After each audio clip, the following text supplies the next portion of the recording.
नहमदुहु व नुसल्ली अला रसूलिहिल करीम अम्मा बाद फ़ाऊज़ु बिल्लाहि मिनश शैतानिर रजीम बिस्मिल्लाहिर रहमानिर रहीम।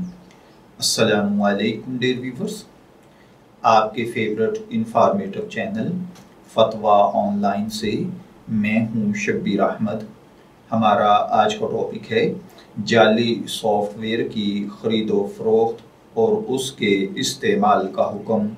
ये मोहम्मद फैसल साहब हैं जिन्होंने कराची से पूछा है कि मैं ये मालूम करना चाहता हूँ कि क्या जाली नकली सॉफ्टवेयर का इस्तेमाल अपने कारोबार में जायज़ है या नहीं, जबकि पूरी दुनिया इसको गैर कानूनी तौर पर इस्तेमाल कर रही है। बहरहाल मेरी नौकरी सही है, मेहरबानी फरमाकर कोई हल बताएं। तो देखिए भाइयों और बहनों, अगर मुताल्लिका कंपनी ने इन प्रोग्रामों और सॉफ्टवेयर की बिला इजाज़त कॉपी करना ममनू करार दिया हो तो इस सूरत में इस तरह के सॉफ्टवेयर और प्रोग्राम इंस्टॉल करना, कॉपी करके ख़रीदो फरोख्त करना दुरुस्त नहीं, इससे एहतराज़ लाजिम है। जबकि साइल की मुलाजमत अगर सॉफ्टवेयर चलाने से मुताल्लिक ना हो तो इसके इख्तियार किए रखने में हर्ज नहीं है।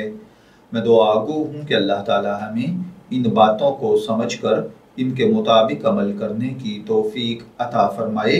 शब्बीर अहमद को इजाज़त दीजिए, फिर हाजिर होंगे किसी नए टॉपिक के साथ।